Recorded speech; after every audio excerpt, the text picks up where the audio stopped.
Hey, Marcus is back with some more CELPIP tips for you guys. If you watched our last video, we requested your help to send us your sample writing using the topic we had prepared. We have received submissions from many of you. Thank you, and I'd like to say well done to all of you. So this was the sample topic I posted before, and we're going to use this for this video. So what are we going to do? We're going to take a look at common mistakes that I have seen in students' writing. I'll talk about mistakes in your writings that you sent me, as well as past mistakes that I have seen in some of our students.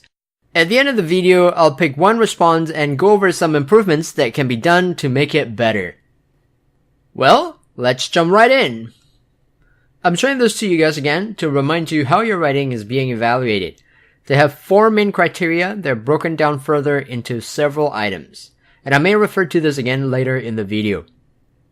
Oh, and following this video, we'll release a guide on how to approach this writing task, so don't forget to subscribe to this channel. You can also turn on the notification by clicking the bell icon on the top of your window. Let me tell you, when I read the essays I received, I was quite delighted, to be honest. Actually, in the back of my mind, I wanted to think that the people that watched the videos we made, and that's why they did a great job. All joking aside, it's very encouraging when we hear stories from our viewers about how we've helped them. I truly hope that you guys do get a lot of valuable information from our videos. We'd love to hear more stories like that. Drop us a line in the comment section if you have any feedback for us. Okay, enough blabbering. What I want to say is I think the people who sent us their essays did a good job. Did it well in their content and coherence. They have creative, authentic, and logical ideas, and they are well organized. They also added further explanation to support their reasoning. I love that. However, in my opinion, vocabulary is one area where people start to have some trouble. The examiners look at your choice of words and the range of your vocabulary. I'll repeat myself again here. The most natural way to improve your vocabulary and boost the accuracy is by reading a lot. Immersing yourself in a wide range of literature, books, newspaper, magazines, you name it.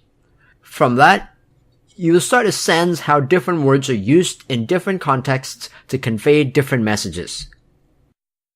The first common mistake is the use of inaccurate words. This also happens when I write samples for task 1. There are many words in English that are similar in meaning, but they're not identical. Here are some examples. We have words like break versus breakdown, tell versus talk, price versus cost, visit versus stop by, a concern versus a problem. How are they different? Tell us the difference in your comment. If you make this type of mistake using inaccurate words, learn from your past mistakes. You can write them down on your notes. Reading many sample essays may help too. You can read sample essays for IELTS or TOEFL that are more widely available compared to CELPIP if you feel like there are not enough resources for you. Now, let's take a look at some examples from the viewer's submissions. I've picked several examples here and they come from different essays that we received. I just wanted to use some of the examples that the people send us, at least to say thank you for the effort of writing the essay. I think this is the least that I can do. And number 1. The word amount is used to describe a quantity, but in this sentence, we're referring to something else. So instead of using the word amount, we should use the word price. The first reason for choosing monthly option is its fixed price. For number 2, it's better to say that the pass itself is what's more affordable or convenient. It's not the fact that you're having a fixed monthly pass is more affordable. And number 3, the correct expression is to get my money's worth. What does that mean? That means you get something that you feel is not less than the amount of money that you spent. So you could say, I can get my money's worth. The last one, it's slightly more difficult to understand. Instead of calling it an expired issue, it should have been the validity period. So the person is referring to the fact that the one-time use ticket doesn't have an expiry date, meaning you can keep it at home and just use it anytime, as opposed to the monthly pass that's only valid for a month or only for that particular month. When it comes to readability, I would say the samples we received have good readability, but in the past, I have seen small issues that we can avoid if we consistently remind ourselves. What do we need to do to make our writing more readable? Well, these are the do's that I think are important. One is writing using paragraphs. I have seen that over and over again, where students write everything in one super long paragraph. Never do that. So I hope my viewers don't make that mistake. And don't forget to use connectors to link sentences or paragraphs so that your essay, your letter flows much better. Let's continue with our common mistake number 2, the use of articles. And here I'm talking about an, and the. Here I have a couple more examples for you. The first one, when we say the option A is the better choice, we ought to use the rather than a. Why? Because we're given 2 options, A or B. So in this case, there are only 2. When you have only 2 items or 2 options, when you choose one, you will call that the better option or the better choice instead of a better choice. And in our second example, you should add and in front of the phrase here, an increased travel frequency. And the last one, when you're using the words first, second, third, and those words are your subject, make sure that you put the in front of it. So it would be the first, the second, or the third. Remember, put the if it's the subject. This is simple yet crucial. Many people still have a lot of confusion when it comes to using articles. Being familiar with some Asian languages, I know that many of them don't use articles. That's why people who use those languages still find it challenging to use articles correctly. Mistake number 3, introducing examples incorrectly.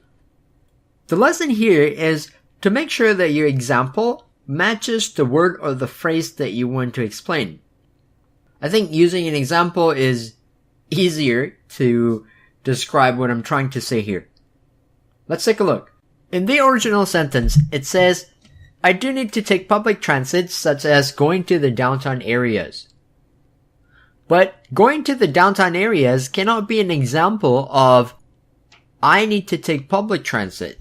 Instead, in the revised version, we should say going to the downtown areas is one example of these certain occasions.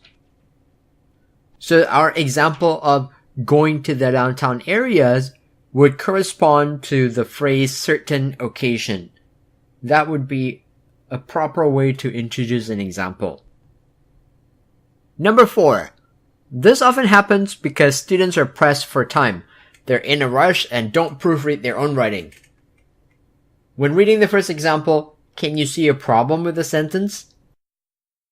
Maybe I'll give you a few seconds to analyze the sentence.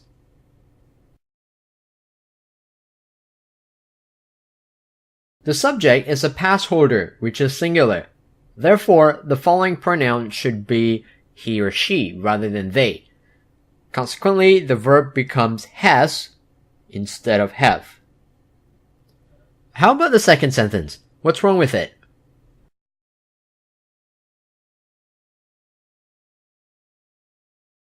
Well, let's take a look. First, it's better to use a commuter because we're not referring to a specific individual. It's a commuter instead of the commuter. Then, the verb use needs an S.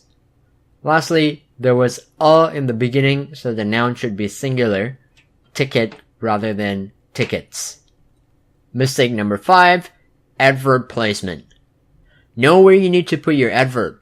I just wrote a bunch of examples here with the hope that after reading this, you will no longer get confused by the placement of adverbs. Try and make a variety of sentences yourself and speak them out loud. Do that as many times as needed until this becomes second nature to you. And if you still have more questions on this, you can leave your question in the comment.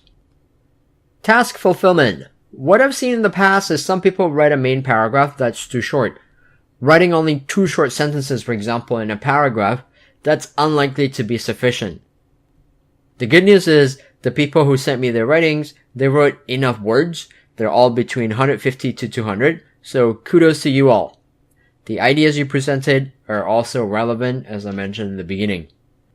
I'll say those who sent me their writings have fulfilled the task.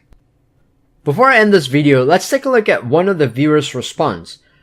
This is a good essay for several reasons. The opinion presented is clear. The main ideas are supported by detailed reasons and illustrations. There are some higher level words being used too. Overall, it's easy to read, despite some errors in grammar and word choices. Thanks for watching, and if you like this video, please hit the like button and subscribe to our channel. And in the next video, we'll talk about tips on how to write your response to the survey question. See you then!